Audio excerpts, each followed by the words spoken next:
Good morning. Today's hearing of the Congressional-Executive Commission on China on the dismantling of Hong Kong civil society will come to order.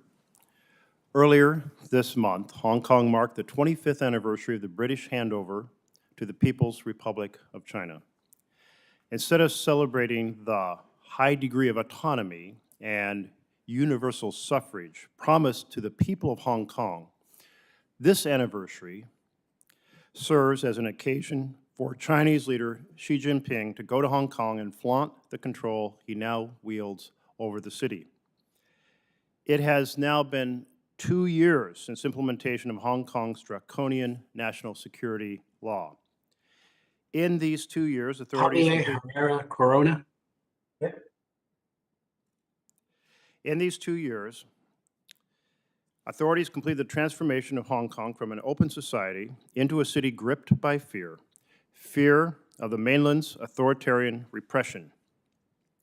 A city that once boasted a vibrant civil society and pro-democratic institutions saw these pillars of what made Hong Kong so special systematically dismantled. The Hong Kong government now jails protesters and politicians, shuts down independent media, and silences critics, even criminalizing dissent. At least 10,500 Hong Kongers have been arrested for political and protest-related offenses. No fewer than 123 individuals face national security charges and will likely be tried with few or no due process protections and with possible extradition to mainland China. At least 65 civil society organizations have shut down or left Hong Kong for fear of prosecution under the national security law. Today, sadly, that once vibrant civil society is crushed, muted, and scattered. Today's hearing offers a microcosm of what's happened and what remains. Our witnesses bring a deep history in civil society in Hong Kong, as well as experience being persecuted and having to continue their work in exile in Tokyo, in London, in Los Angeles, and here in Washington, D.C. Like so many, they continue to fight for the people of Hong Kong and its once proud institutions. In recent months, this commission has heard from dozens of Hong Kong's true patriots, journalists, human rights advocates, students, former legislators, social workers, and religious clergy, non-governmental organization staff, doctors, nurses, lawyers, teachers, and trade union organizers. In the coming days, we will release a report on what those members of civil society have experienced, largely in their own words. And today's hearing offers a glimpse into that bleak picture. The Chinese government's policy of crushing resistance turns Hong Kong into a city subject to centralized political control like other cities in China. The civil society voices we've heard from view authorities as co-opting those who can be bought, constraining those who can be intimidated, and cracking down on those who cannot be silenced. As we hear some of those stories today, I look forward to learning from our witnesses what we can do to support the civil society that remains in Hong Kong and organizations that now operate elsewhere on behalf of the people of Hong Kong. I look forward to exploring with the Biden administration the additional steps that can be taken to hold accountable those responsible for undermining Hong Kong's autonomy, basic rights, and rule of law. Later today, the Commission will release a report, a staff analysis on the role of Hong Kong's prosecutors in these abuses. We hope that this analysis, like the work we do documenting political prisoner cases generally, will shine a light in a dark place and point to a better path ahead. Without objection, these supplementary materials will be entered into the record. I now recognize Congressman McGovern for his opening remarks. Well, thank you, Mr. Chairman, for holding this hearing on the erosion of civil society in Hong Kong. Hong Kong has long been a particular interest of this commission. From the start, 20 years ago, our annual report has included a discrete Hong Kong chapter. This is the 6th hearing on Hong Kong or featuring a witness on Hong Kong in my 3.5 years as House co-chair. The reason for this heightened attention is regrettable, however. The changes in this time have been dramatic. 3 years ago this summer, the world witnessed massive protests in the streets of Hong Kong. The trigger was an extradition treaty that put residents at risk of being forcibly sent to the mainland. The context was the steady erosion of democratic norms under Chinese government and Communist Party influence. For our September 2019 hearing on the protests, witnesses flew in from Hong Kong. They would not be able to do that today. One witness was Joshua Wong, a leader of the pro-democracy movement, making his second appearance before the CECC. Today, he is in prison on political charges. Another was Denise Ho, a democracy activist and singer. She was arrested and released on bail and still faces charges of the crime of supporting democracy. In 2020, the central government passed the National Security Law, providing a quote-unquote legal basis for political persecutions of those deemed oppositional to the party's priorities. Further, Hong Kong authorities have imposed measures aligned with the ideological priorities of the central government. These include removing books from libraries, pushing patriotic education in schools, revising history to suit party narratives, and suppressing LGBTQ voices. These impulses are not exclusive to Hong Kong or China. We see such evidence of authoritarian creep in many places at home and abroad. Today, we hear from citizens and residents of Hong Kong who have been firsthand witnesses to this extraordinary change. The fact that none of our witnesses remain in Hong Kong is indicative of the crackdown. We invite them to share their stories and to speak for their friends and colleagues still in Hong Kong who are not able to speak for themselves. We not only want to hear the state of civil society, but to receive recommendations, as the chairman said, on what U.S. policymakers can do to support those who still desire democracy and human rights. I also welcome your recommendations on whether the U.S. should create humanitarian pathways for those fleeing repression in Hong Kong. And lastly, let us not forget the prisoners of conscience who are in jail or on trial in Hong Kong. Joshua Wong, Jimmy Lai, Sid Ho, Claudia Mo, and so many others. We continue to stand with them and to advocate for their release. Again, thank you, Mr. Chairman. I know the staff are working on analytical products in conjunction to this hearing, and I look forward to the publication as you held up this report, and I look forward to the testimony today. I yield back. Thank you very much, Co-Chair McGovern. Congressman Smith, do you wish to make any opening comments? Thank you very much, Mr. Chairman. First of all, I want to thank you, Mr. Chairman, for organizing this very important hearing on the very disturbing dismantling of civil society in Hong Kong that we see taking place right before our very eyes. Last October, I had convened a hearing at the Tom Lantos Human Rights Commission, which I co-chair with my good friend and colleague, Jim McGovern, on the state of civil and political rights in Hong Kong. What we heard then with regard to the erosion of civil and political rights was deeply concerning. But as much as the danger signs were all flashing red some 9 months ago, the situation has only gotten worse since then, as we shall hear from our witnesses.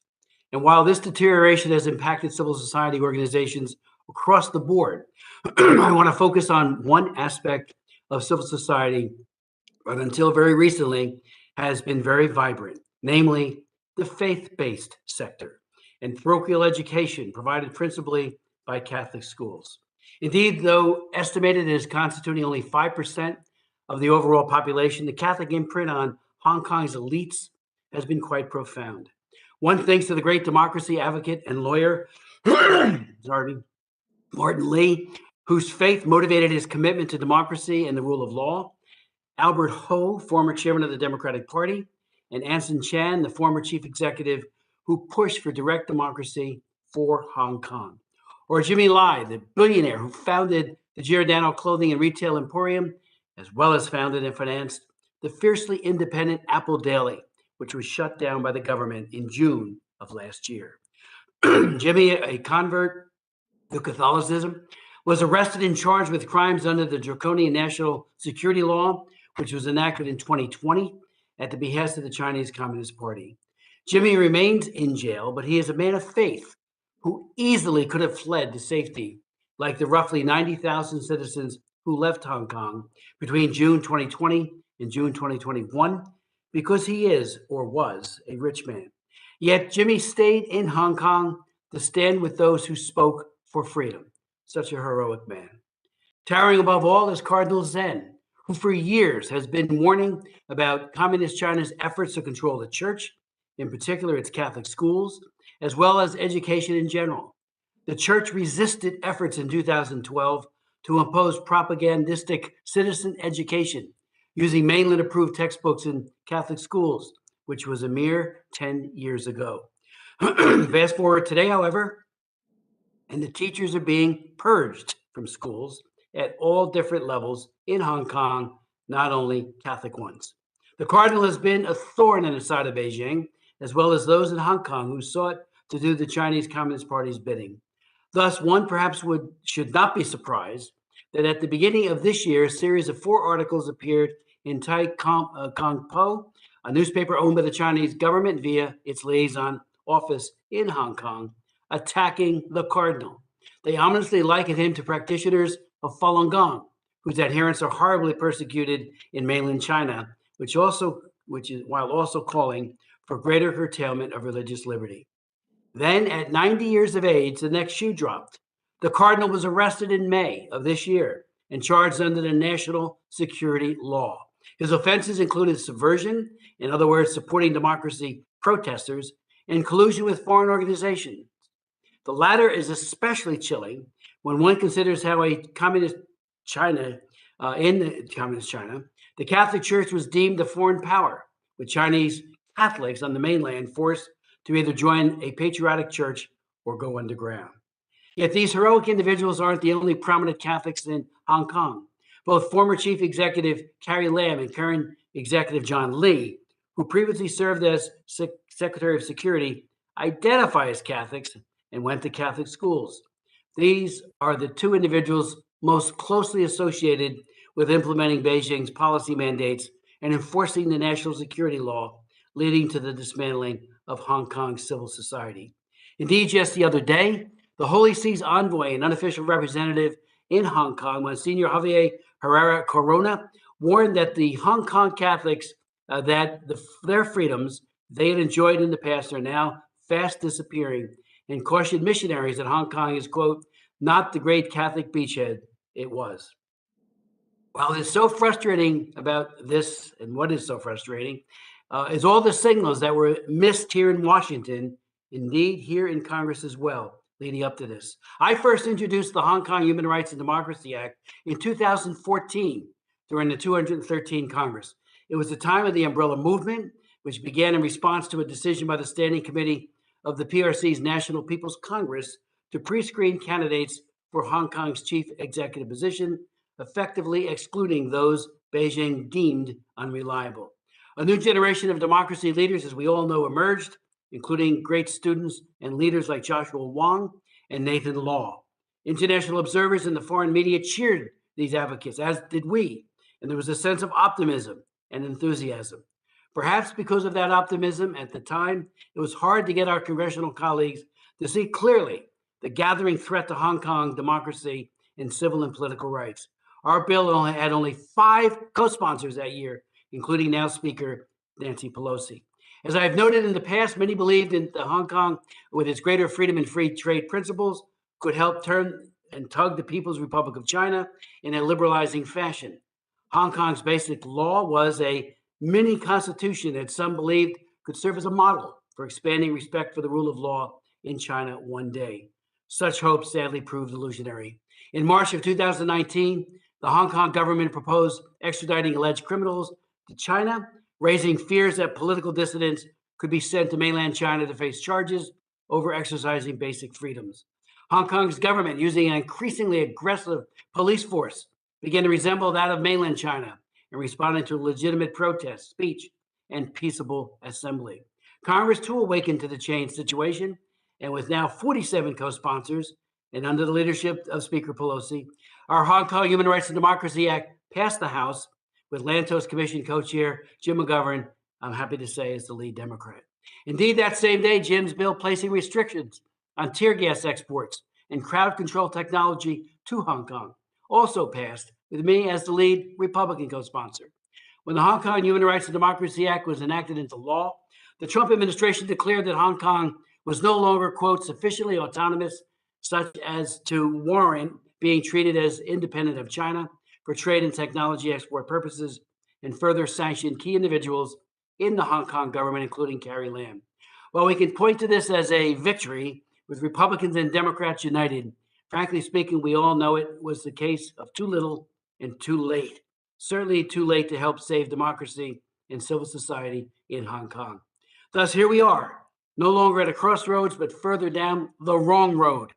Where we go from here depends in part on whether the world is paying attention, and especially whether we here are paying attention, which is why this hearing today is so important. To Martin Lee, Howard Ho, Cardinal Zen, Jimmy Lyon, Joshua Wong, and all of those who have been unjustly arrested or imprisoned, please know you are not forgotten.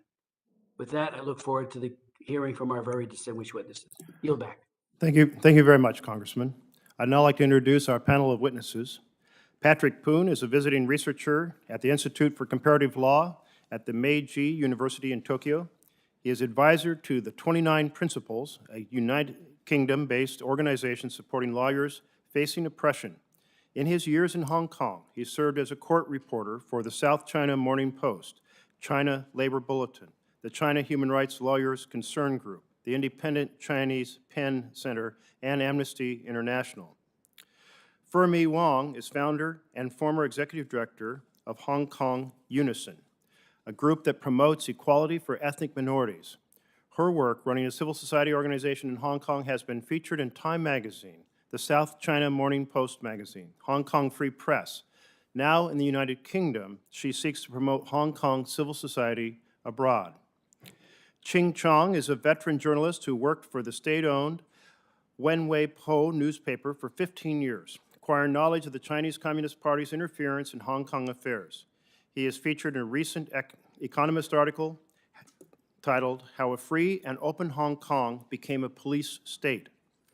Before he left Hong Kong, he was involved with independent media and journalist organizations. He joins us from Los Angeles this morning. Samuel Bickett is a human rights lawyer focused on the rule of law and civil liberties in Hong Kong and a fellow at the Georgetown Center for Asian Law. He was a corporate sanctions and corruption lawyer based in Hong Kong from 2013 to 2021. He was arrested during the 2019 protests and convicted, imprisoned twice, and then deported from Hong Kong earlier this year. Thank you all for joining us to bring your stories, your knowledge, and your expertise, and we look forward to your testimony. And we will begin with Patrick Poon, who is joining us from Tokyo.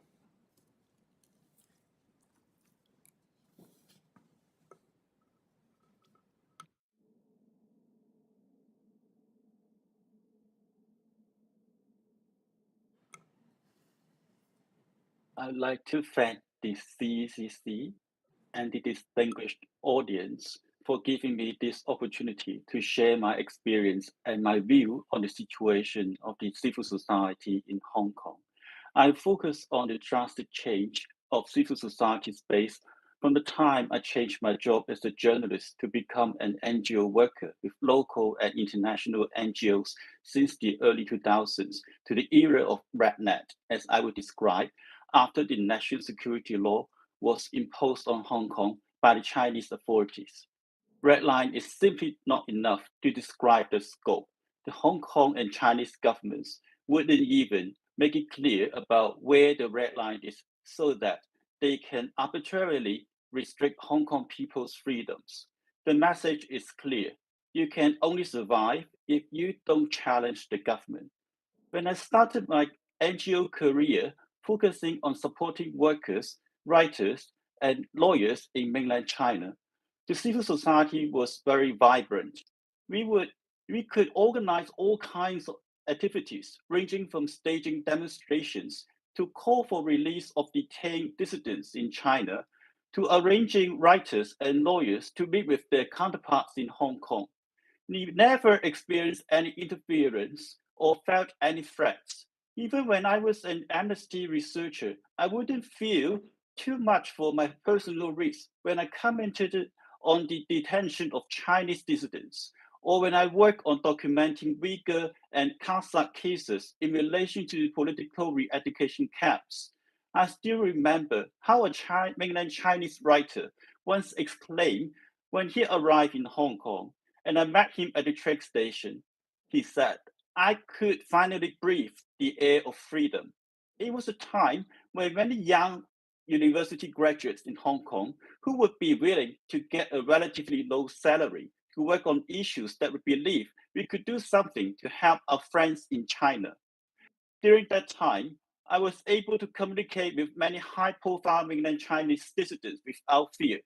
Late Nobel Prize laureate Liu Xiaobo had so much hope for Hong Kong's support that he contacted me and several others in Hong Kong in late 2008 to invite prominent pro-democracy figures in Hong Kong to co-sign the Charter 08. Many of those democratic figures, some of them now in prison, and myself were among the first batch of co-signatories. We didn't need to think much when we decided to co-sign it.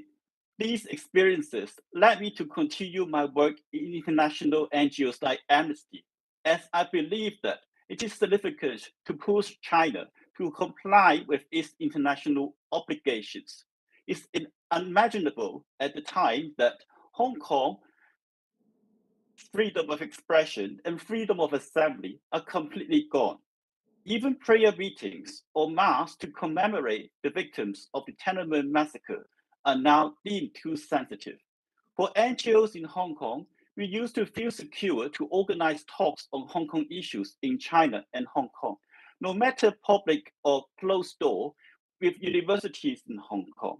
We didn't need to worry too much about our personal safety comparing with activists in mainland China.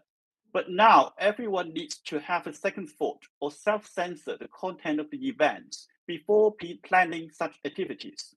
We used to be able to organize public talks by inviting human rights lawyers from China to share their experiences to the general public. Now it's just imaginable how similar activities could be done anymore in Hong Kong. We used to be able to hold public rallies from small scales of demonstrations outside China's central government liaison office, calling for the release of detained Chinese citizens, to mass rallies calling for universal suffrage in Hong Kong without any interference. Police officers at that time were friendly and would even engage in discussing the route with the organizers. The police made it very clear to us that we didn't need to get the permission to hold any rallies. We only needed to inform them, and they would routinely issue a letter of no objection, only formalities, despite the public order ordinance has to be repeatedly criticized by the UN human rights experts as restrictive of freedom of assembly.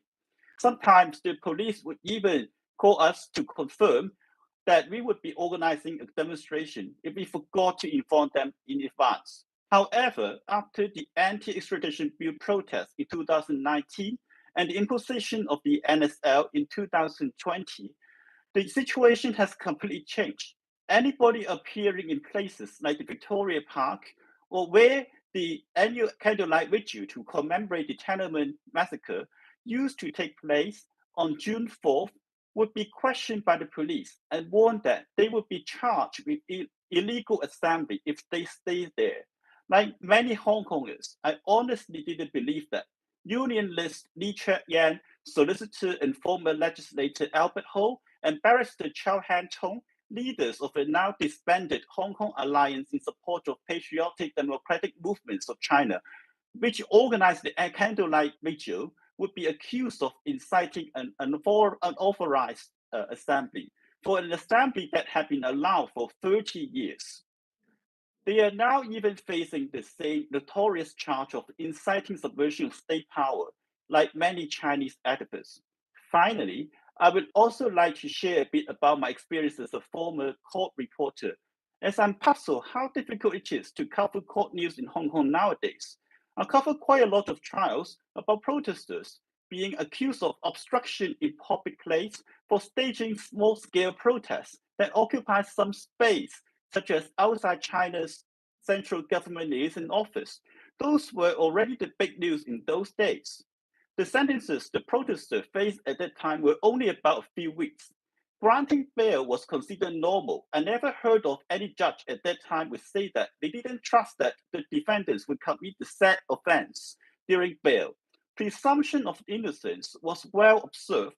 Reporters wouldn't feel any restriction on reporting anything in open trials, except for knowing the fact that we shouldn't disclose the facts for cases that would be committed to be tried at the High Court. Now everything has changed. Even reporting details about bail application is banned by the courts in Hong Kong. Judges rarely consider public interest when they make judgments. I appreciate that there have been some efforts to pressure the Hong Kong and Chinese governments.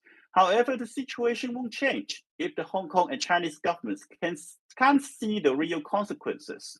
We shouldn't give them the impression of business as usual, as they are cracking down on our civil society. While various governments have issued statements expressing concern about the erosion of human rights in Hong Kong, it's difficult to see any real impact, as the Chinese and Hong Kong governments have realized that they can continue doing business despite severe criticism of human rights records. Authoritarian regimes like China and their supporters have learned that they can divert attention of all criticism on human rights by pointing out that there are also serious human rights violations in democratic countries. However, check and balance is what democracies should emphasize as different from tyrannies. Democratic governments should make the business community realize that there's real consequence for colluding with dictatorship. Combining the effort of pushing China and Hong Kong to comply with international human rights standards and economic sanctions on senior government officials would be the most effective and mutually beneficial way to ensure accountability. Otherwise, democracies will eventually succumb to authoritarian propaganda, which nobody would want to see. Therefore, I would urge the US government to impose further sanctions on all senior government officials in Hong Kong and China. Thank you. Thank you very much, Mr. Poon. And your description of an individual coming to Hong Kong and saying, I could finally breathe the air of freedom, is certainly a description of an event that can no longer take place in any shape or form. And really appreciate your testimony. And we are now going to turn to Ms. Wong. And Ms. Wong is joining us from the United Kingdom.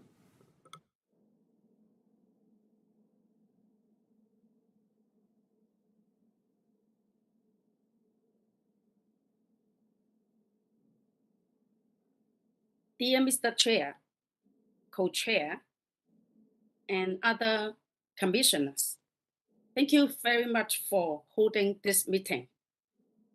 It really means a lot for us. I just get a little emotional when Mr. Chris Smith mentioned those names. They all are my dear friends. I miss them a lot. And I can't see them in Hong Kong anymore. I was born in China, and I spent my whole childhood there. It was in Hong Kong that I experienced awakening to the universal values of freedom, equality, social justice, and individual rights. I have spent almost my entire adult life in the civil society, and my main focus are fighting for ethnic equalities for ethnic minorities in Hong Kong, especially those from South Asian origin, like Nepalese, India, and Pakistani. And other is I joined the democracy movement, fight for universal suffrage in Hong Kong. Hong Kong used to be the capital of protest for good reasons. First, the Hong Kong government was not democratic and not so responsive. After the handover, the formulation of government policies were very bad. And we learned that only when issues were taken to the street that officials might respond. And second, because there were independent media, and they have done, and they did a very good job that they helped to putting pressure on the government and draw public attention and concerns. And the third reason is Hong Kongers now have very high awareness of their freedom of assembly and speech. So we used protests, marches, petition to defend our individual rights. And the last reason was there was a huge gap between rights promised and rights delivered. The Basic Law Act, Article 39, provides for human rights protections as guaranteed by Hong Kong Bill of Rights. For example, it's the ICCPR and the ISQA. And also we do have 4 pieces of equal opportunities laws, namely Disability Discrimination Ordinance, Race Discrimination Ordinance, and Sex Discrimination Ordinance, and Family Status Discrimination Ordinance. However, the national security law has taken away all these rights. I will say the civil societies in Hong Kong is dead. Now, no more. When I first read the national security law, I was very naive. I thought that the crimes of secession, sedition, terrorism, and collusion with foreign forces should be of no concern to my work, that fighting for equality for minorities. But then I noticed that the national security law instructs the Hong Kong government to strengthen propaganda, guidance, supervision, and administration over schools, social groups, media, and the internet.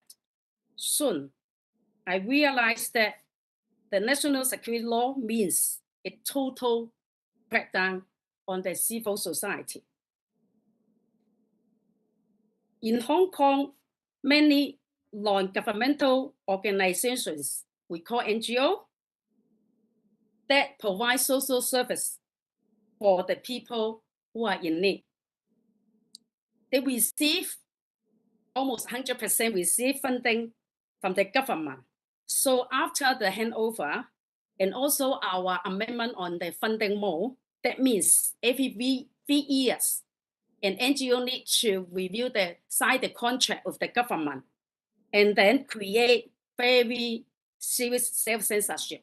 Now, no more social service agency with criticizing government policies.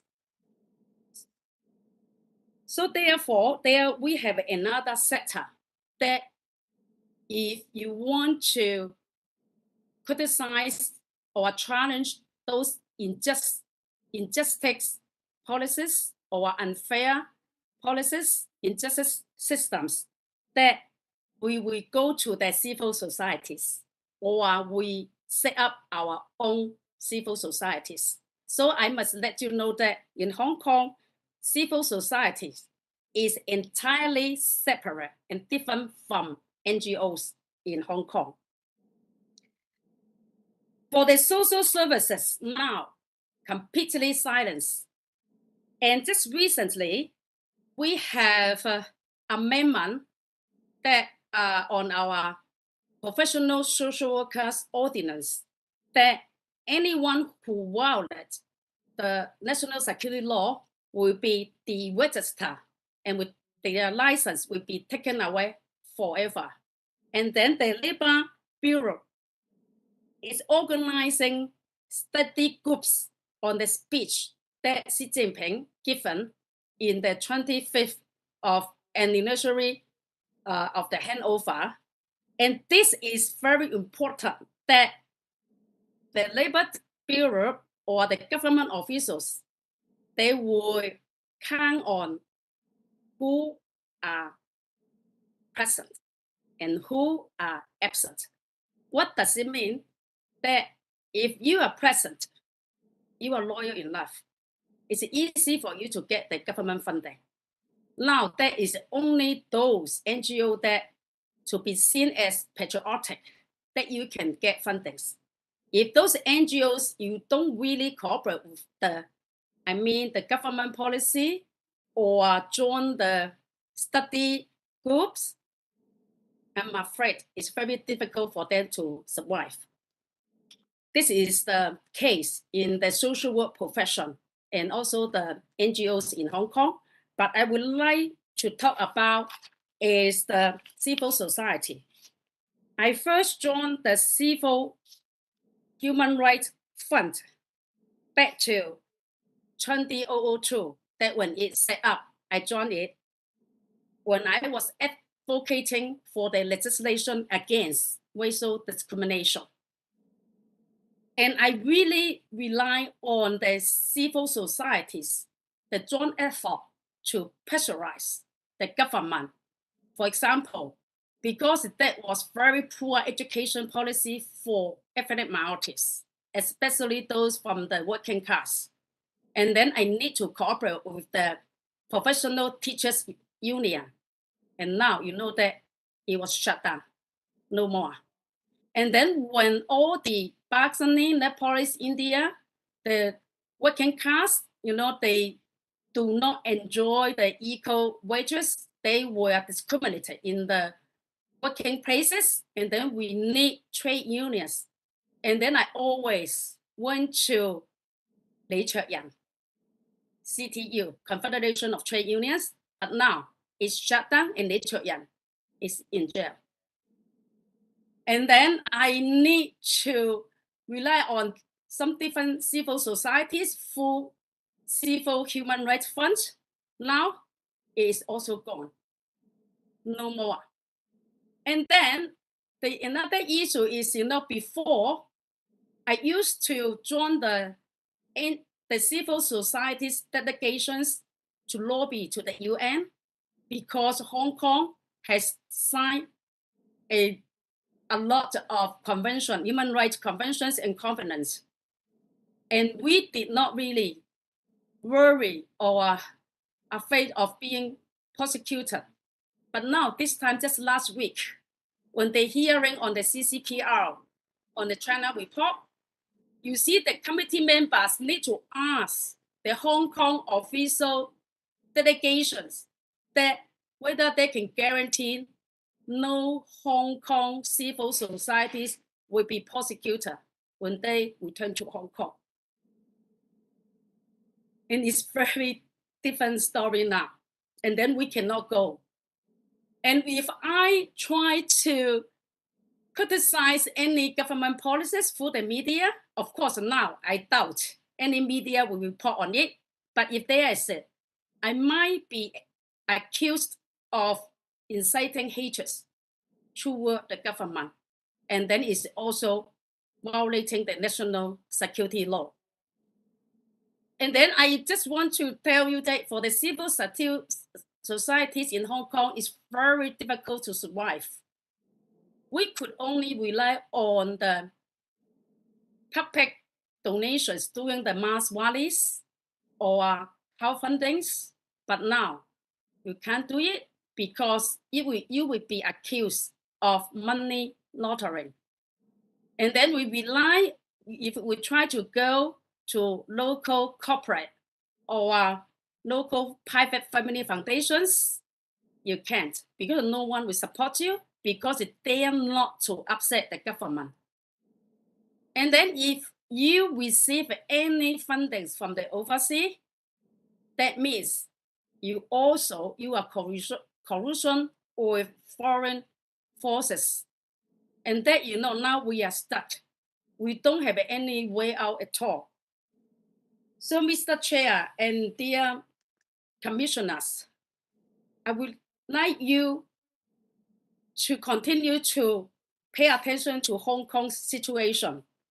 And that maybe please join hand in hand with those democratic countries that to defend human rights and democracy for the world and put aside those very short-term interests that doing business with China. Thank you very much. Thank you, Ms. Wong, and appreciate your focus on many aspects of social services and also on the role of the media. And speaking of the role of the media, that's a good transition to our next panelist, Ching Chong. Ching Chong is joining us from Los Angeles.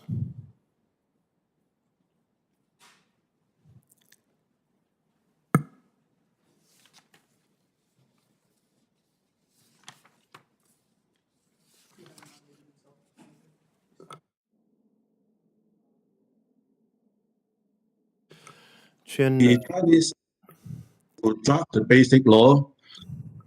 Beijing reminded the law drafters that post-1997 Hong Kong should only be an economic city and not a political one, which suggests that the thriving civil society might be curtailed. The Chinese Communist Party was worried that civil society organizations might be used as vehicles for the infiltration of Western influence to subvert this one-party dictatorship. In early 1990s, I gained access to a report by the National Security Ministry, in which it identified 5 social groups that might be potentially dangerous to the CCP. These include journalists, religious leaders, lawyers, educators, and social workers. In 2003, Beijing mapped out a detailed plan aimed at suppressing these 5 groups. It compiled a database of the prominent figures in each of these sectors and classified them according to their political attitude towards the CCP, either as friendly, neutral, or enemies, and developed different united front strategies for them, either to co-opt or eliminate them. It set up also a psychological warfare department to discredit those who were considered as not friendly. Beginning from 2003, the CCP took several important measures to abrogate the basic law commitments. All these measures were aimed at imposing the CCP's view on Hong Kong and gradually convert Hong Kong from a free society to an authoritarian one. Such efforts culminated in the enactment of the draconian national security law in 2020, which ultimately destroyed Hong Kong's civil society. Within the first year of its enactment, more than 60 civil society organizations were disbanded. Now I focus on the media sector. Before 1997, Hong Kong's media market was characterized by its plurality and diversity in their editorial lines. At those times, most of them were Taiwan friendly. To reverse this situation, the CCP started a massive united front strategy, trying to convert the political stance of this newspaper. At that time, the number 1 man in Hong Kong, Mr. Xu Jiatuan, began to adopt a friendly approach by wining and dining newspaper owners and executives. The most successful cases being Xingdao Daily and the Mingbao, which used to be against China taking back Hong Kong. Other means to transform the Hong Kong media include outright acquisitions of shares of major news outlets by pro-China business tycoons like the South China Morning Post, Mingbao, and the TVB.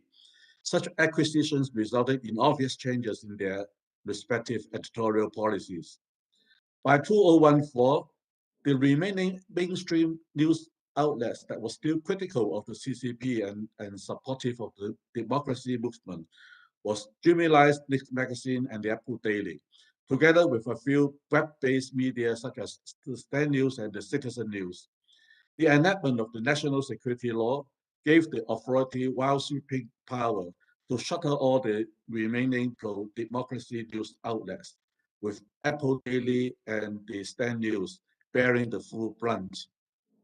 The chilling effect was obvious. The FCC voluntarily suspended its annual Human Rights Press Awards, citing the elusive red line of the national security law. The Hong Kong Journalists Association lowered the threshold for this solution in anticipation of the pressure to disband itself. The Independent Commentators Association, which I was instrumental in setting up, set up to safeguard media freedom, went into silent voluntary dissolution. To avoid the acts, the editorial policies of news outlets had to toe Beijing's line.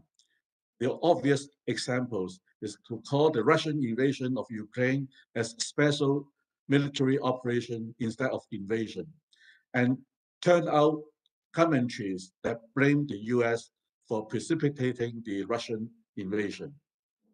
Now, I want to turn to the lessons for the world. In a short span of 25 years, the once free society soon degenerated into an authoritarian one. For over a century, Hong Kong had served as the haven for the political dissidents from China. Now it became the exporters of political refugees itself. Once prized as the freest place in the Chinese-speaking world, now experienced unprecedented curtailment on freedom of speech and expression. The Pearl of the Orient, a highly successful crossbreed of East and West civilizations, began to lose its luster and irreparable loss to the whole world. Thus, Hong Kong provides a classic example of how, in time of peace, a free society based on the rule of law is being converted into an authoritarian one in which law itself becomes a tool of political repression. The world should learn from Hong Kong's tragic experience and draw important lessons therefrom to avoid begetting the same fate. What alarms me is that the tactics the CCP used to convert Hong Kong are being applied in Western democracies as well. These familiar tactics include propaganda, united front strategy, party building mechanism, infiltration, and intelligence, to name the most obvious ones. All these tactics are clearly at work in the West now. Hence, the dreadful experience of Hong Kong provides a wake-up call for the whole world. Caring for Hong Kong is not just for Hong Kong's own sake, but for the sake of the whole world. Since we witnessed firsthand how the fundamental pillars of a free society can be easily destroyed by the CCP, we feel duty-bound in explicitly state the obvious danger. So I come to my policy recommendations. One for Hong Kong and one for the US.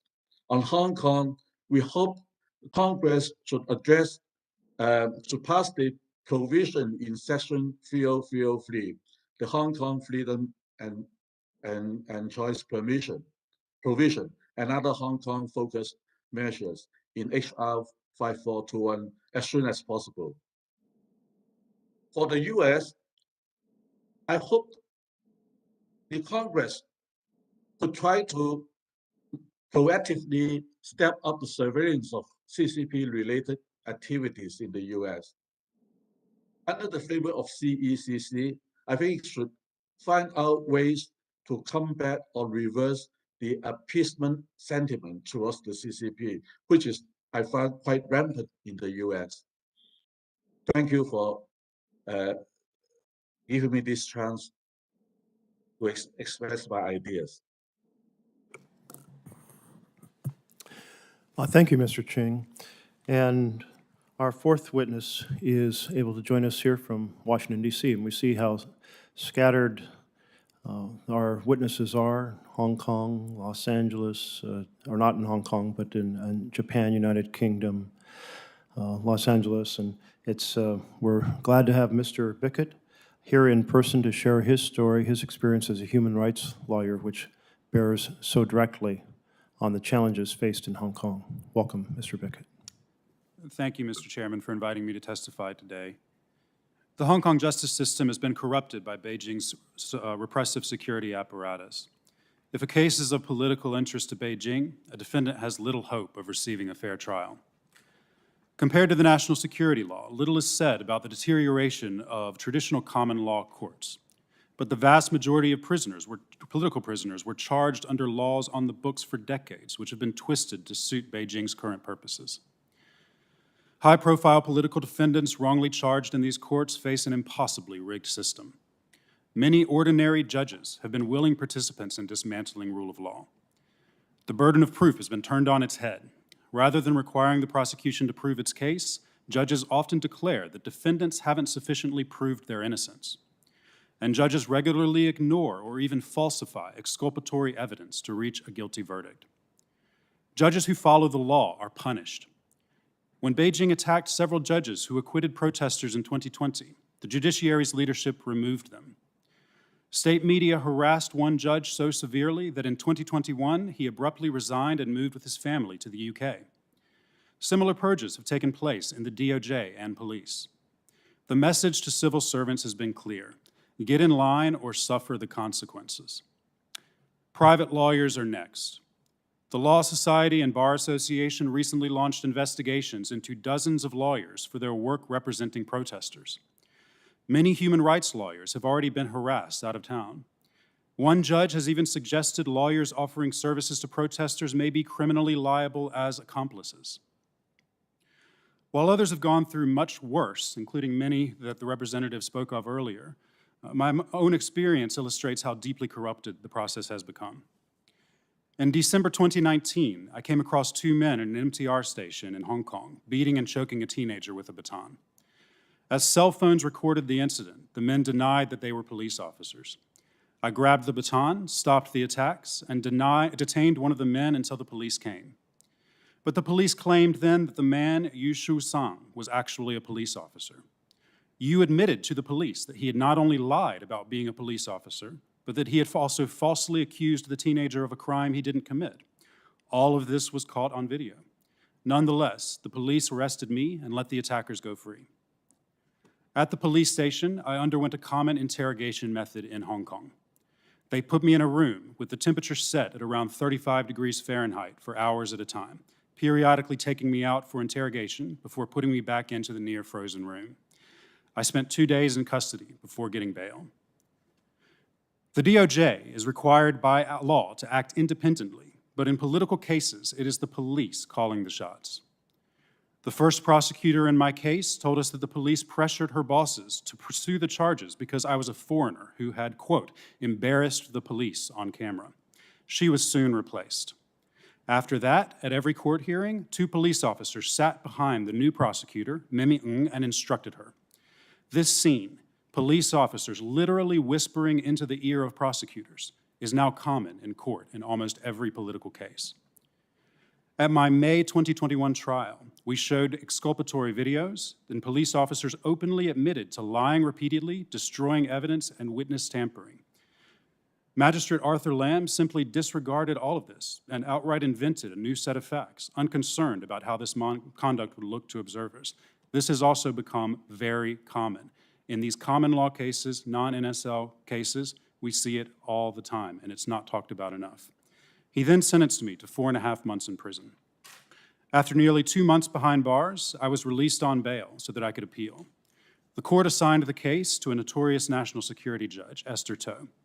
Judge assignments are supposed to be random, but they no longer are. High-profile political cases almost always go to a small circle of the most virulently pro-Beijing judges. Again, I'm not talking about national security cases, which of course do. These are regular common law cases. Judge To, of course, upheld my conviction and sent me back to prison for the rest of my sentence. There's much that the US and its allies can do to increase the cost of Hong Kong's crackdown. I'm just going to address 3 of those proposed actions today, all of which would protect American interests as well. First, existing sanctions are nowhere close to sufficient as a deterrent. I urge Congress and the White House specifically to issue sanctions against mid-level prosecutors and police officers, casting the net wide and low enough to send a message to the civil service's rank and file. If they continue to infringe on defendants' rights, there will be consequences. Additionally, I urge Congress to finally provide a special immigration pathway for Hong Kongers to live and work in the United States and eventually obtain citizenship. Those now fleeing Hong Kong will make exceptional contributions wherever they land, and it is America's loss and, frankly, America's shame that the country is not doing more to attract them here. Passing the American Competes Act with the Hong Kong refugee provisions intact would be a good first step. Finally, many American companies continue to fund China's abuses through massive foreign investment. A law in the mold of the Foreign Corrupt Practices Act that prohibits U.S. persons from facilitating serious human rights abuses could be a game changer. Any such law must also permit private actions against offenders, allowing much of the enforcement effort to be undertaken by private plaintiffs and holding companies accountable for what they're doing in Hong Kong and China. I'm out of time, and I'll stop there. Thank you for your attention.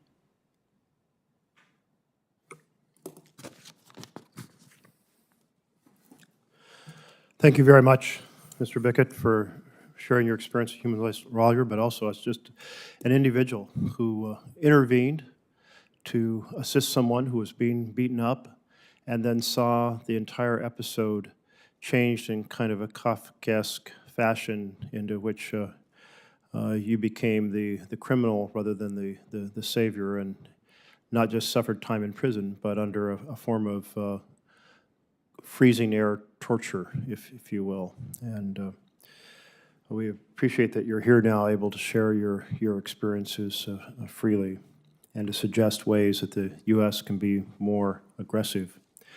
We're going to turn to our periods of questioning now. It's 7 minutes, and I'll ask each person to try to constrain themselves to that time limit, and to our witnesses, try to be fairly crisp in your responses so we can get through as many questions as possible. And I'll start with Ms. Wong.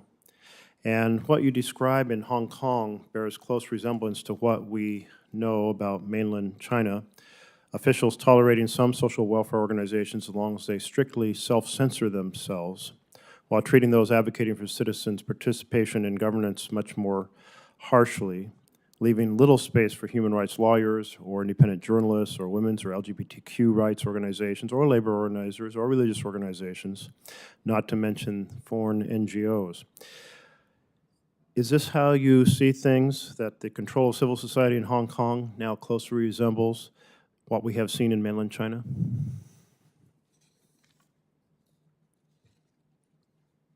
Yes. I would say, all the strategies, suppressing the NGOs in China now is happening in Hong Kong. Okay. So you're in exile, and how do Hong Kongers in exile preserve the spirit of Hong Kong and work to rebuild civil society abroad? Is it really possible to benefit those who are still in Hong Kong?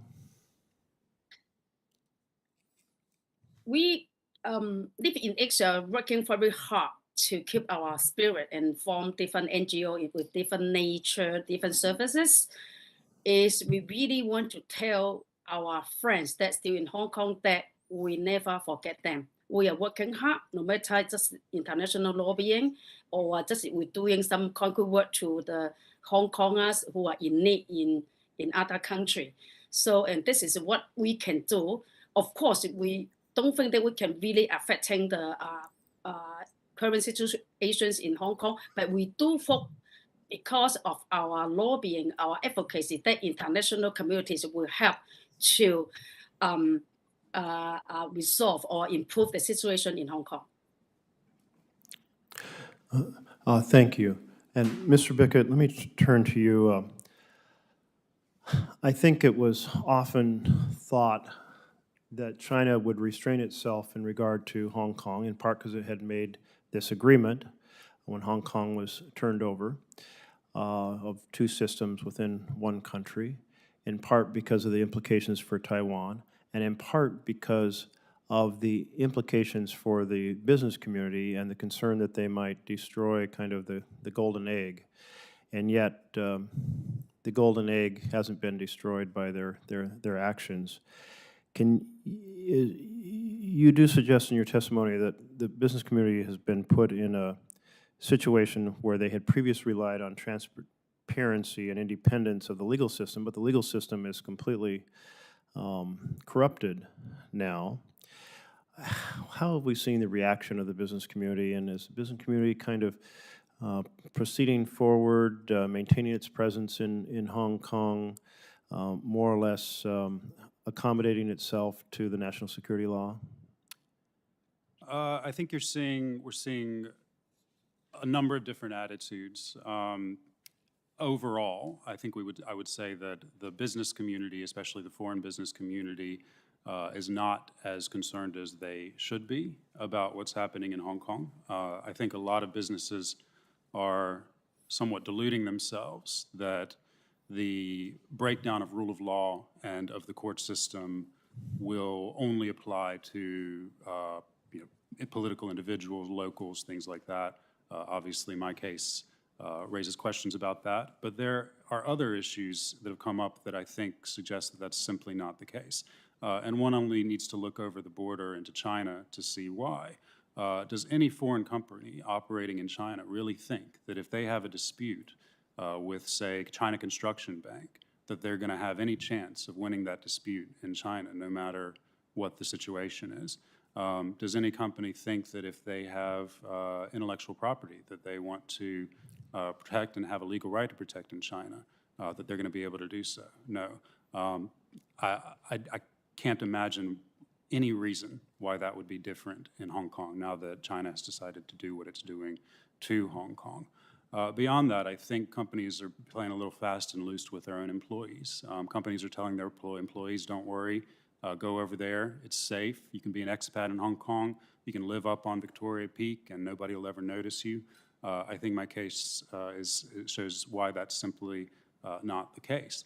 And companies, really need to ask themselves, is it really worth it, the business that they're doing in Hong Kong and in China, to be putting their employees at risk, to be putting their business at risk?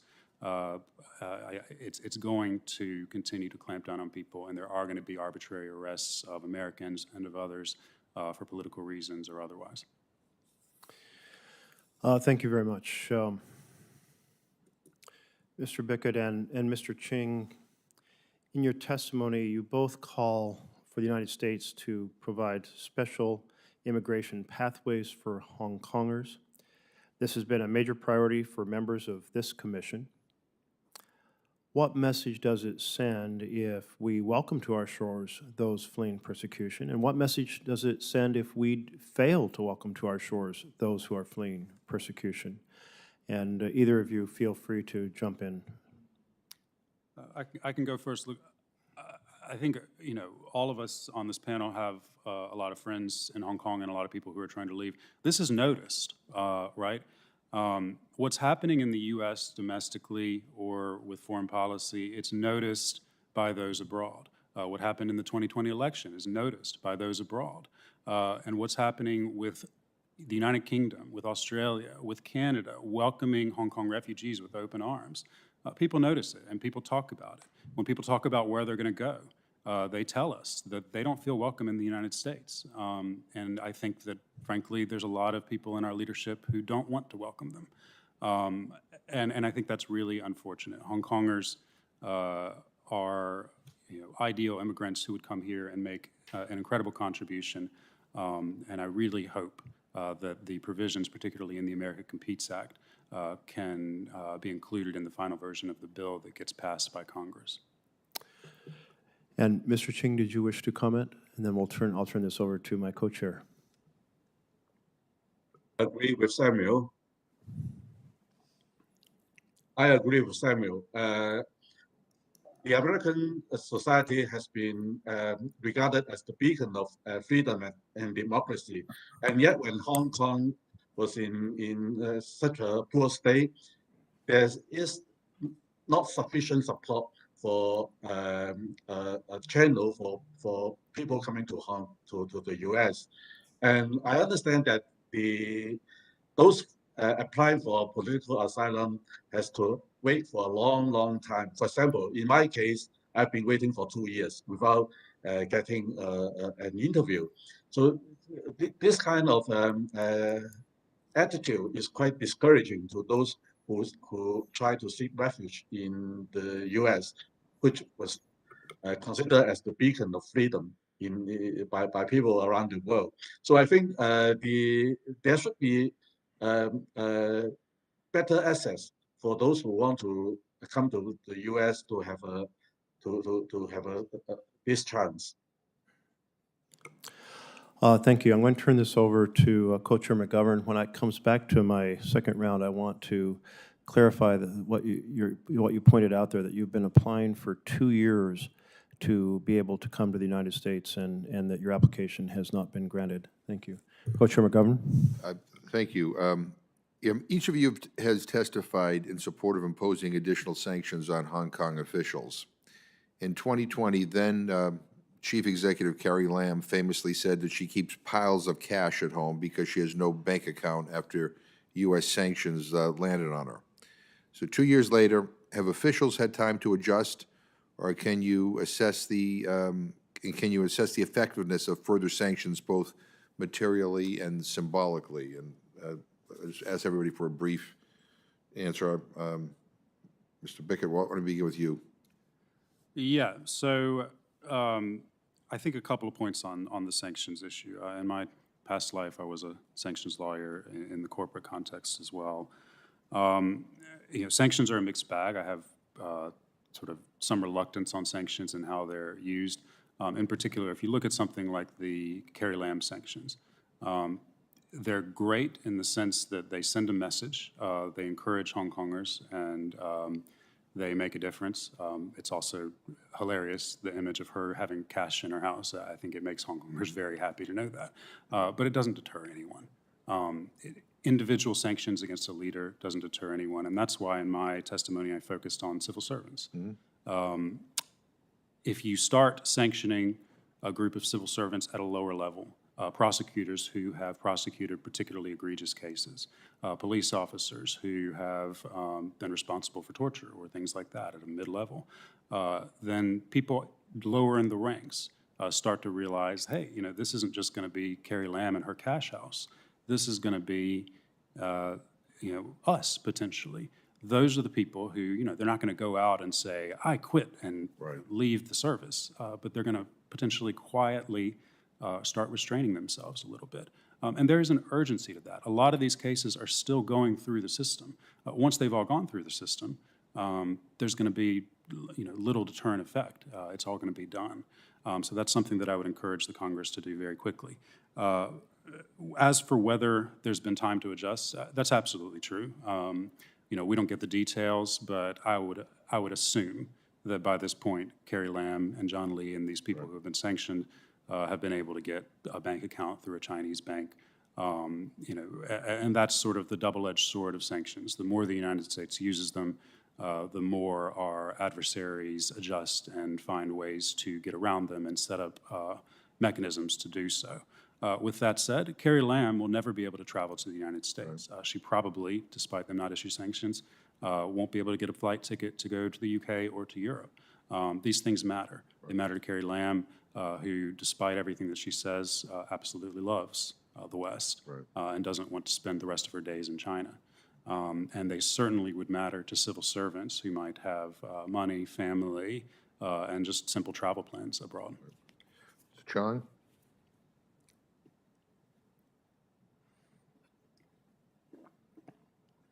I think you have to unmute.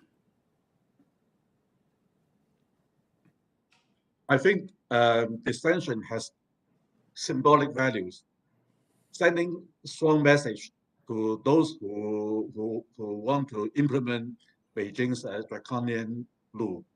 And I think the sanction should go right to the top, not just the middle level officials. In my mind, I think Xi Jinping himself should be personally held accountable for all the atrocities he committed to Hong Kong. Right in 2008, he came to Hong Kong and said that the power systems in Hong Kong, the three powers, executive, judicial, and legislative, should cooperate with each other.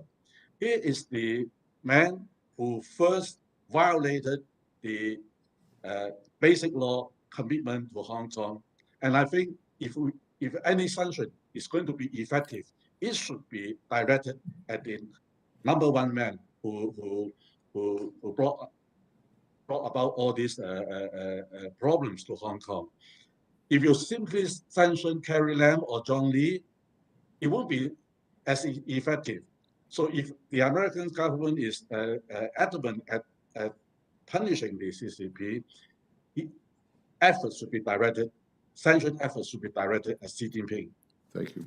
Ms. Wong?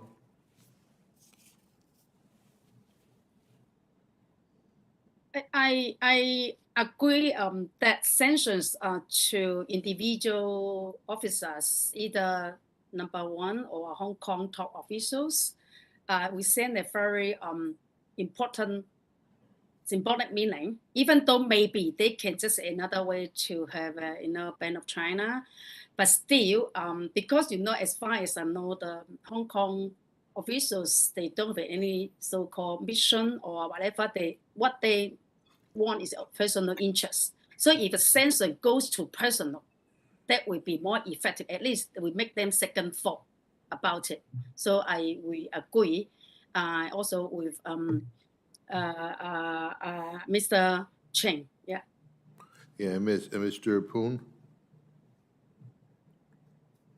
Yeah, I definitely agree with all of them. I think like for the sanctions, it will be targeted on the top and also the medium level, that actually would send a very clear message to the the government officials that they would not be spared if they would be continuing their human rights violation.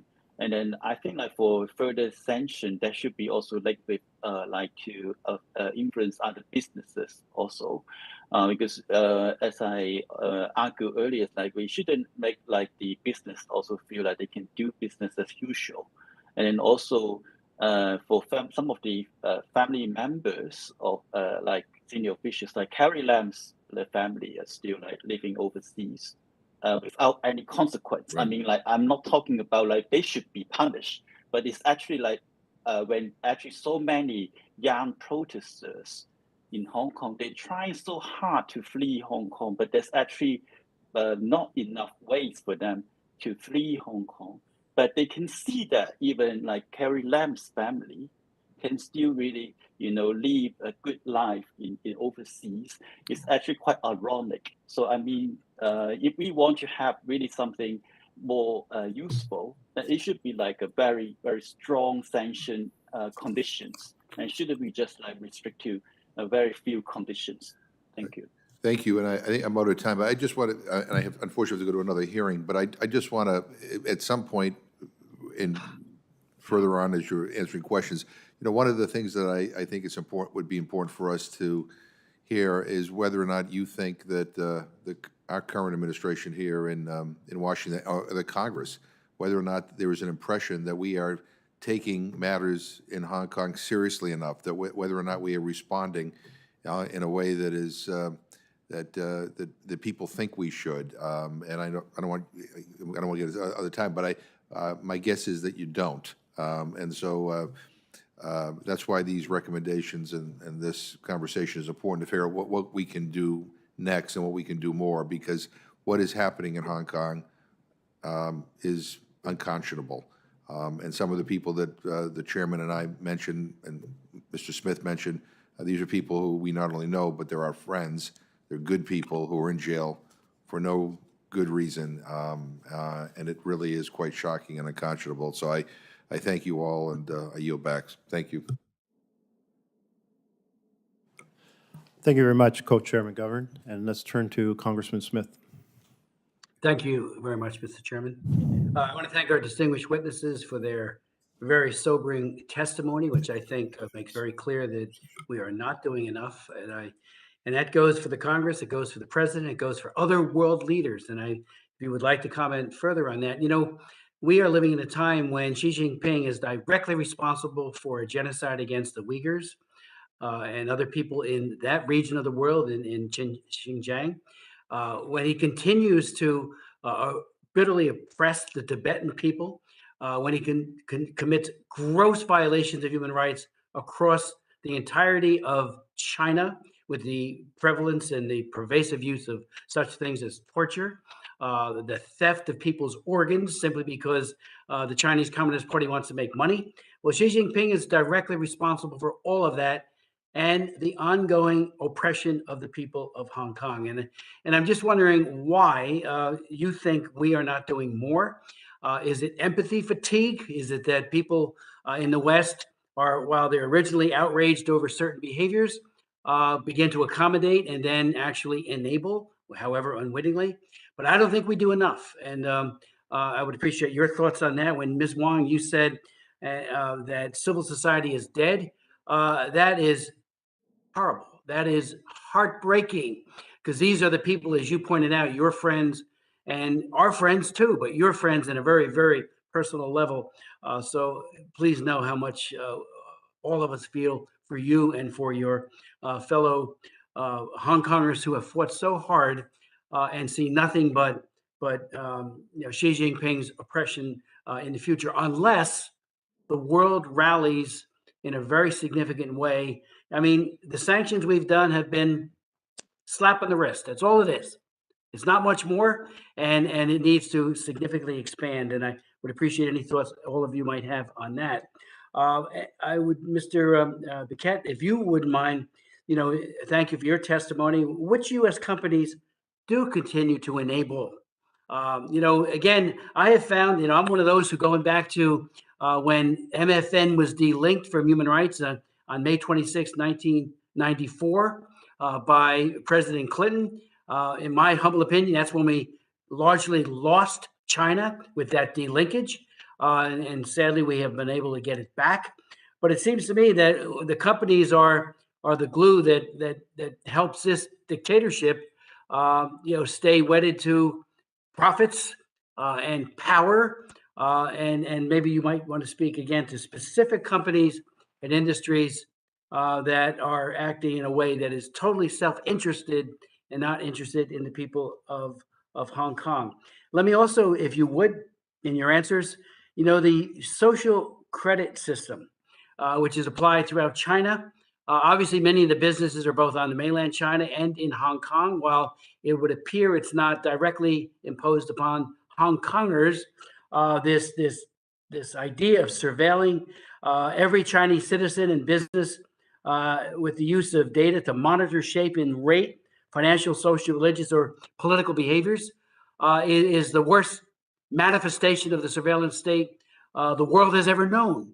And I'm wondering how that applies currently in Hong Kong, especially with this escalating influence, almost total dominance by Xi Jinping on China. And finally, if I could, on the issue of, May of last year, the State Administration of Religious Affairs, or SARA, issued new regulations entitled the Administrative Measures for Religious Clergy, and it forces all clergy to pledge allegiance to the Chinese Communist Party.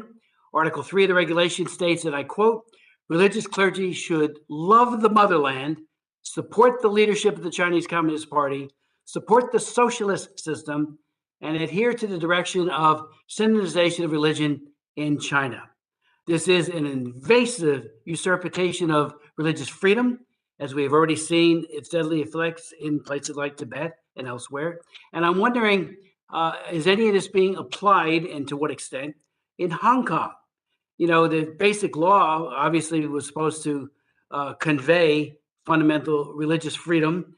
How does this, synodization means simply all religions must comport to the principles of Xi Jinping and Chinese Communist ideology. So if you could speak to that, I would appreciate it as well. I yield to our witnesses, beginning with Mr. Bickett, if you could.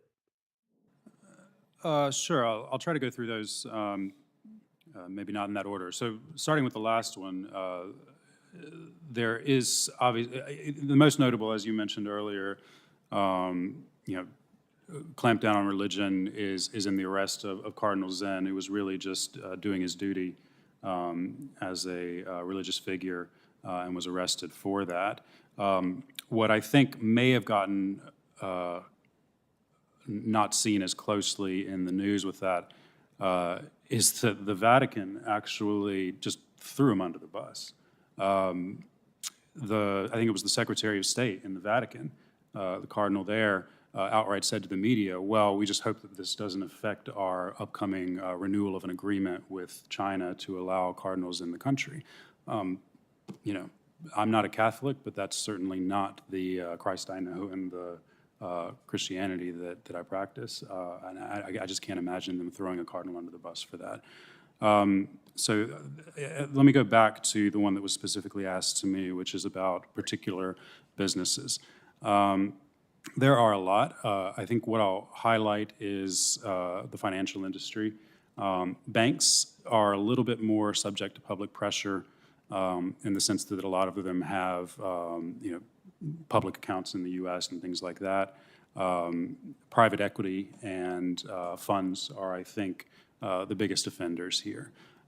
There's a great report that came out from Hong Kong Watch a couple of weeks ago that specifically addressed these issues with respect to BlackRock, Blackstone, and some of these major investors into China. Another one that I'll point out here is in venture capital, Sequoia Capital, which the head of their China business is a high-ranking official in China, and their investments show it. These guys, some of these private equity and venture capital firms, they'll release happy press releases talking about their new investment into Chinese surveillance companies and how it's helped that company grow. These are American companies.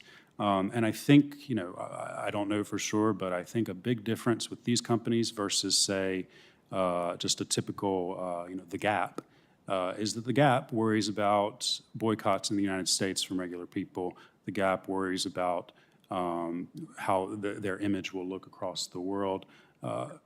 Blackstone, KKR, so far less, simply because I think they're very complex firms that most people don't understand what they're doing, and they simply don't get that much blowback for it, and I think that needs to change. And I'll leave the other questions and to other people. I know that we're running over time. Ms. Wong? So I have no knowledge about the business sector. So yes, so Are world leaders, including President Biden, doing enough in raising the issue of Hong Kong and looking to do perhaps, which I think are needed, additional sanctions, especially against Xi Jinping? I think no, not at all. So sorry to say that, because I hope that the U.S. should really defend for democracy, because now I think it's so important, human rights and democracy against authoritarianism. So I think should have a concrete action. It's not just say empty promise. I mean concrete action really to defend the democracy over the world. And then now Hong Kong is a good case that whether you have a really political will and decision to defend democracy. What I want to say. Thank you. If I can just, Sure. if I can just pile on sanctions, just I think, as I've said, I think sanctions are important. Xi Jinping or anything else. Xi Jinping is not personally going to be affected by American sanctions. Let's be clear about that. It's symbolic, and it would be nice. What about? And I agree with you to a large extent. But what about if he were to be singled out? I mean, you talk about committing genocide in plain view, and of course the oppression of the people of Hong Kong is an egregious human rights abuse. Where are the International Criminal Court and like-minded bodies? I mean, they're never held accountable.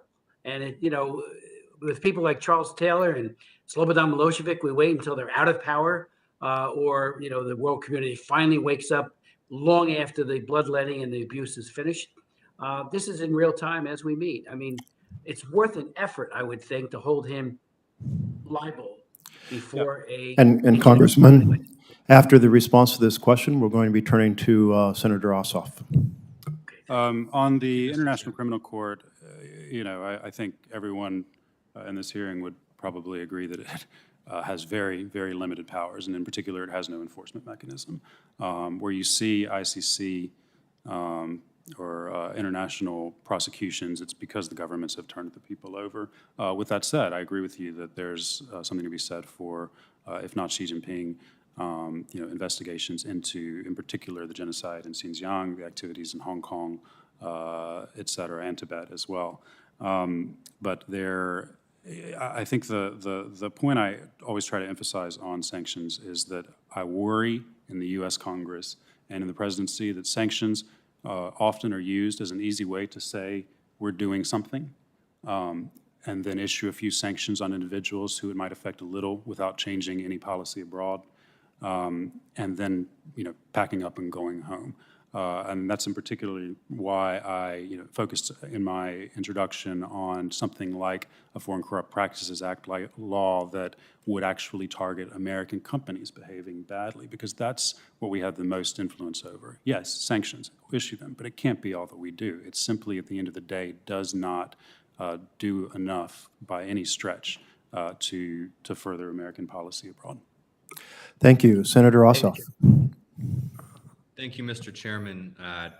Mr. Chairman, I'd ask consent to enter into the record the names of 13 journalists or defenders of press freedom who are currently under arrest, in detention, or incarcerated in Hong Kong. Without objection.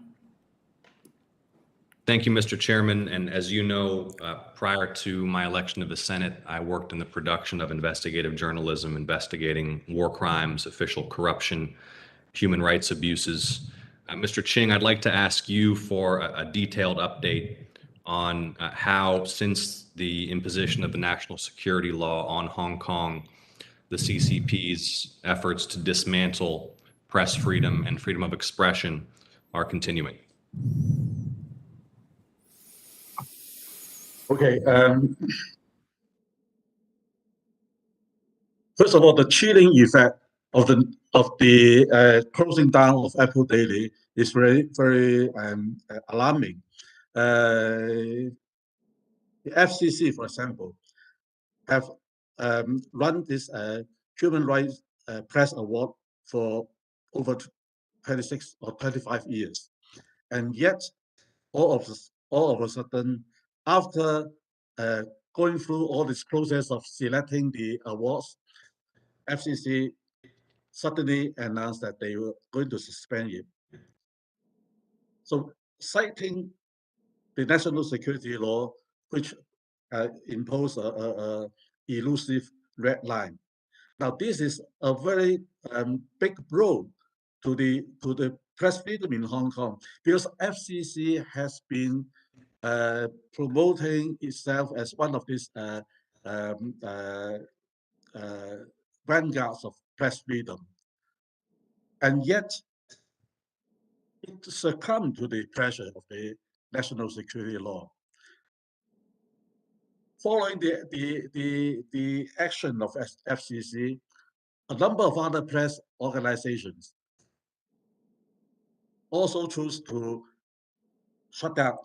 For example, the Hong Kong Journalists Association, the other day it passed a resolution to lower the threshold for dissolution. Why? Because it anticipated pressure from the authority to close it down, and instead of being forced to close down, they choose to try to dissolve itself voluntarily. Although they have a very high bar for this self-dissolution, and then they convene a AGM to lower the bar, lower the threshold for self-dissolution. And unfortunately, the one that I have found, the independent Commentators Association chose to wind down silently, voluntarily. So the chilling effect is so strong that I think it will have a deep impact on journalism in Hong Kong. And you know, the Keith Richard Bird, the president of SCC, he's also teaching at the JMSC in Hong Kong U, which is a very renowned education outlet for journalism. He told his students to be careful and to be smart in avoiding a red line. So if this kind of mentality is passed on to future generations of journalists, then I don't think Hong Kong would be able to maintain a press freedom environment anymore. So I think the chilling effect of the shutdown, the way Apple Daily and the Stand News was shut down was quite serious in intimidating the entire profession. Thank you, Mr. Ching. And with my remaining time, can you comment if you have any knowledge or experience of how the CCP is seeking to influence or intimidate or coerce or shape reporting, publication, and journalism pertaining to Hong Kong, even by reporters, writers, and publications who are beyond Hong Kong's borders or beyond the PRC's borders? How do they engage in such efforts internationally? Well, the most common tactics is this united front strategy. They'll try to get close to you, even if you're far away from the Chinese judicial territory. They'll try to get someone close to you, try to persuade you that China is not that bad. Maybe you are misguided by misinformation from the West and things like that. And they try to befriend you and try to get your trust. And then by and by, they will tell you what you should report and what you should avoid. For journalists outside of China, right now they don't have this long arm yet, but they will try to have colleagues conducting this kind of united front strategy on you. Thank you, Mr. Ching. Thank you, Mr. Chairman. I yield back. Thank you very much, Senator Ossoff. And I want to go back to you, Mr. Ching. You're operating now from Los Angeles, but you mentioned that you've been applying for some form of immigration status for a couple of years without it coming through. Can you expand on that story a bit to give us any insights? Well, yeah, I came to the U.S. For a conference, but because of the COVID-19, all the flights back to Hong Kong were suspended, and I have to wait for reassignment of seats until finally the national security law came in. And I, looking at the law itself, I understand that I have no hope of returning home safely. So I applied for political asylum in the States. And that was 2 years ago. And until now, I don't get even a chance to interview. So I wonder if it because of this, some senators point out that the U.S. might not be very receptive to political refugees from Hong Kong. Maybe this is the reason. And I hope, therefore, that you should map out a way to expedite political refugees who want to come to the U.S. So even in a situation where you have an extraordinary risk should you return to Hong Kong because of your commentaries and your writings, the asylum process has just essentially been frozen. Sorry? The asylum process for you, for consideration of your application for asylum, has essentially been dysfunctional or frozen. I don't know. I don't know what happens. Okay. Well, thank you. I do think that the fact that our door has not been open to champions of human rights and free speech and free assembly who are being oppressed through the national security law in China is of great concern to me. I did want to turn to you, Mr. Bickett. You had the experience of being detained and subjected to extensive, I guess, being trapped in a room at 35 degrees. And from your knowledge of the prisons in Hong Kong, is this the only technique? What other techniques are used to make people suffer, if you will? And I've heard references that the biggest fear is being deported to China, and if that is correct, could you expand a little bit on the concern there? That is deported to mainland China from Hong Kong. Sure, and if I can just add on your previous question on asylum, one of the big reasons why, so most of the activists that you sometimes see roaming these halls trying to bug senators about things in particular, and many of the Hong Kong activists are applying for asylum right now.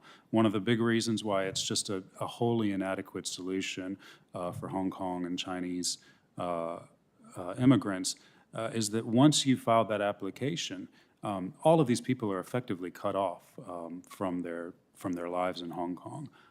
If you apply for asylum, it puts you on. It certainly puts you on a political list. It puts your families on political lists. They can't really communicate with their families anymore to keep them safe. Whereas if there was just a normal mechanism for them to come to this country, it would be less likely to draw that attention. They're also heavily restricted from traveling, so that's a particular issue for many of the activists who need to go to conferences, who need to go try to raise awareness about China and Hong Kong. There is a process where they can apply to customs and immigration for leave to travel abroad, but it's usually either denied or delayed greatly. So it's just really an inadequate solution for people. On your other question about treatment in custody. When I was put in the freezing room, this is a very common thing that the police do, not the prisons necessarily, but the police when you're in custody. There was somebody who died from it a few months ago when it really came out how many people were going through this. And I think it's a way for them to not leave marks on people, but do enhanced interrogation or torture or whatever you want to call it. It's pretty widespread.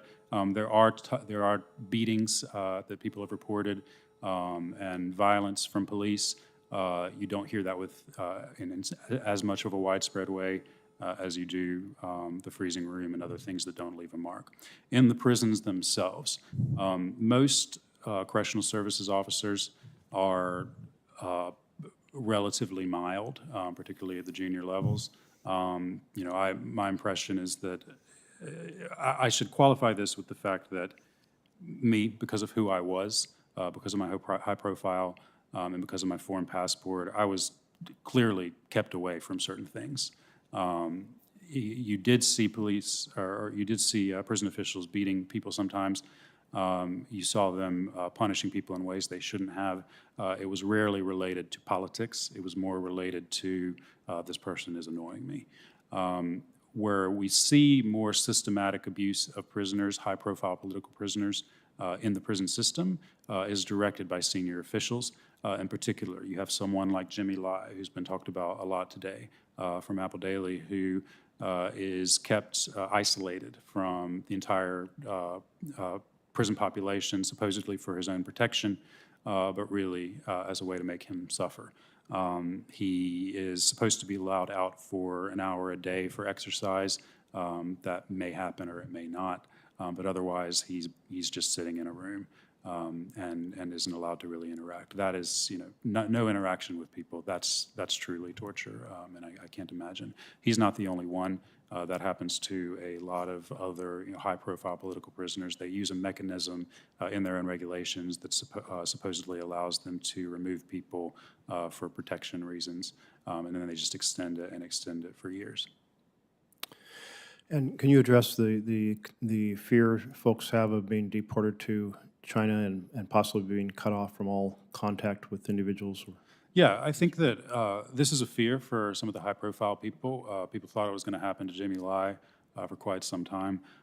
There were some leaks coming out of the judiciary. So Jimmy Lai's case went up to the Court of Final Appeal, which is effectively the Supreme Court. And it was the first test of how the CFA was going to deal with the national security law. And they ruled against Jimmy Lai and basically ruled that he should be held indefinitely without trial before trial. There were leaks that came out that effectively this may have been because the court realized if they didn't do that, that Jimmy Lai and all of these others would be sent to China. And I don't say that to defend this court, which has been, absolutely cowardly in how it's dealt with these issues. But it shows that, in most aspects of society, there is always that present threat. And the simple threat of being sent to China makes prisoners act differently, makes civil society act differently, and Fermi can talk to that as well, and is a huge fear for Hong Kongers. Thank you. I want to turn to Mr. Poon and Ms. Wong. And one of the threats I often hear about is the concern about retaliation against family members who are still in Hong Kong or in China. And can either of you shed any light on this risk? And have you had any experiences in which your own extended family, friends, associates in Hong Kong or China have been pressured in various ways because of your courage to speak out?